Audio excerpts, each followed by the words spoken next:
My name is Tamika Handfield, Registered Dietitian with Nutrition in Demand, a nonprofit aimed at raising awareness to health and healthy eating.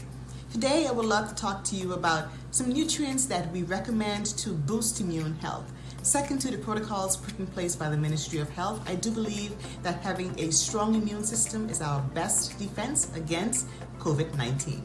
So let's jump right in.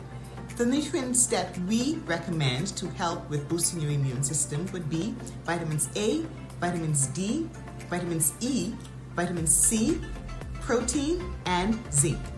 Now, vitamin A has traditionally been known for eyesight and being linked to having good vision. And while that is true, vitamin A is responsible for doing quite a bit in the body. And one of those things, of course, is to help with the immune system.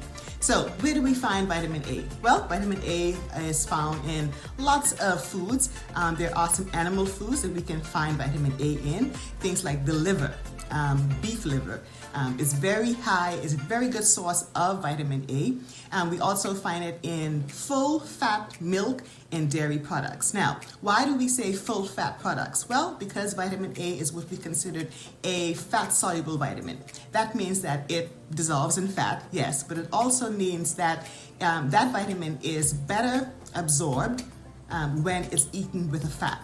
So it is found in full fat dairy and dairy products. Now, if the dairy product is low fat or has been skimmed, then the vitamin has to be added back because then it would have been lost. Also, we can find vitamin A in lots of brightly colored orange and reds foods. So anything like squash, butternut squash, or pumpkin, or cantaloupe, or papaya, mango. These are foods that are going to be very, very good source of vitamin A. Also, of course, we know carrots. Carrots is a very good source of vitamin A as well. So anything that's going to be brightly colored, bright reds, bright oranges, bright yellows, these would be foods that are very good sources of vitamin A.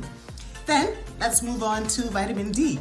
Vitamin D is considered a vitamin, or it's called a vitamin, but it's also considered a hormone. That means that it is made in one part of the body, but then it elicits or gets a response from another part of the body. Now, vitamin D is the only vitamin that can be made in the body. So we can go outside and just stay in the sunlight. And it's a very good source of getting vitamin D. Now, of course, the amount of vitamin D that you can make in your body is dependent on how sunny it is, but also on the amount of melanin that you have in your skin. So for darker skinned persons, you would need to spend a longer time in the sun versus persons who are fairer skinned, because the melanin that we have in our skin is protecting us from the rays of the sun. So we can also find vitamin D in some foods. Of course, things again like full fat milk and milk products, but also salmon, fatty fish, things like salmon and mackerel and sardines. These are very good sources of vitamin D. Also, cod liver oil or the liver oils of these fatty fish. I know that when we were children, our parents made us take lots of cod liver oil. And it turns out they were very correct in doing that. So vitamin D can also be found in mushrooms, egg yolk. These are all foods where we can find vitamin D. Vitamin E is not very well known, but it turns out that it is a powerful antioxidant. That means that it helps the body to fight against all of the damage that can be done to the cells. So it's very protective of the cells in the body. Where do we find vitamin E foods? Well, it's going to be found in vegetable oils. They are going to be the main sources of vitamins E. Turns out sunflower seeds, pumpkin seeds, almonds, peanuts, these are going to be very good sources of vitamin E.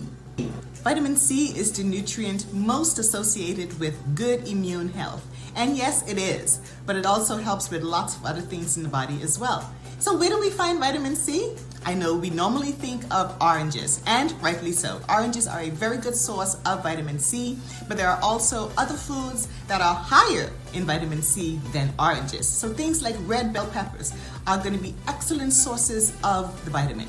Also kiwi, mangoes, As a matter of fact, any fresh fruit or vegetables will be a very good source of vitamin C. Next up is protein. Protein is needed throughout the entire body. It's used for replacing, for repairing, and for rebuilding damaged cells in our body.